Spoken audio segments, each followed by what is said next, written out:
ఇంచుమించు 13 సంవత్సరాలు, బైక్ కూడా లేదు, నడుచుకుంటూ వెళ్ళాం. హైదరాబాద్లో సువార్త సేవ చేసేటప్పుడు 13 సంవత్సరాలు నడుచుకుంటూ గల్లీలు తిరిగేవాళ్ళం. ఈ బస్సు ఫ్రీ బస్సు ఉండేది, నాకు పాస్ కాలుకు వచ్చి బాగాలేదు కాబట్టి ఫ్రీ పాస్ లేపి కూర్చునేవాడిని. సో ఎందుకంటే నేను కొంచెం నిలబడలేను, లాంగ్ జర్నీ కదా, రిక్వెస్ట్ చేసేవాడు. 13 సంవత్సరాలు అందరూ పాస్టర్లు అందరూ బైకుల మీద తిరుగుతూ ఉండేవాడు. ఆ బస్సులో ఎక్కి బస్సులో దిగేవాడిని, నడుచుకుంటూ వెళ్ళేవాడిని, నడుచుకుంటూ తిరిగేవాడిని. ఏంది నా బ్రతికిది అని ఏనాడు అనుకోలే, ఏంది నా బ్రతికిది అని ఏనాడు అనుకోలే. అలాగ సాగుతూ ఉన్న తరుణంలో ఒక ఆయన నా దగ్గరకు ఒక టీముని తీసుకొచ్చాడు. సువార్త సేవ నిమిత్తం ఒక ఆయన టీముని తీసుకొచ్చాడు. మరి ఆయన ఎట్లా గమనించాడో నాకైతే తెలియదు, కానీ 70,000 నా చేతిలో పెట్టి, ఇదిగో దేవుడు నీకేదో అవసరం ఉందని నాకు చూపించాడు. ఆయన అన్నమాట, నీకేదో అవసరం ఉందని దేవుడు చూపించాడు, దాన్ని నీ ఇష్టం, అది నీ అవసరానికి వాడుకో అని 70,000 చేతిలో పెట్టాడు.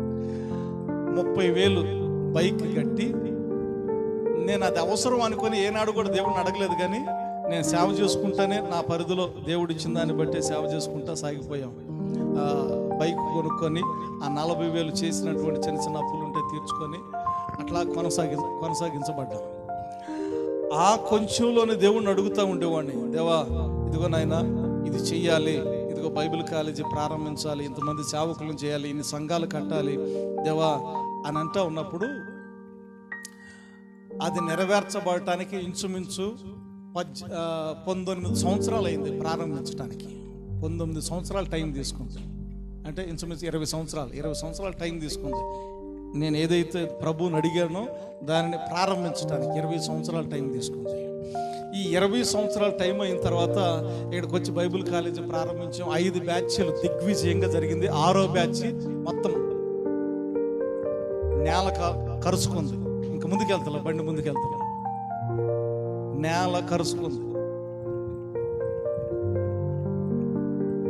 నిలబడతలా, ఎవరు నిలబడతలా. 6వ బ్యాచ్ ప్రారంభించడానికి తలకిందులుగా మారినా కానీ అది నిలబడతలా.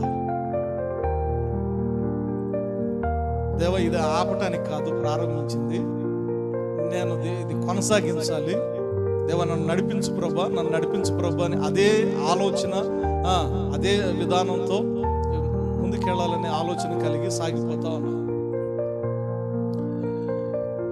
ఆ కోణంలో ప్రయత్నించాం, ఇంకో కోణంలో ప్రయత్నిద్దాం అని టీవీ ఛానల్ ఒకటి స్టార్ట్ చేస్తే యవనస్తులు కొంతమంది ఆకర్షించబడతారు కదా, అలాగున ముందుకెళ్దాం అని చెప్పి దాన్ని ప్రారంభించాం. దేవుడు ఇక 2 రూములు దేవుడు సిద్ధం చేశాడు. ఆ ఛానల్ కూడా తీసుకున్నాం. ఈ సోమవారం కానీ మంగళవారం కానీ 99 ఛానల్ యాక్ట్లో మన ఛానల్ వస్తూ ఉంది.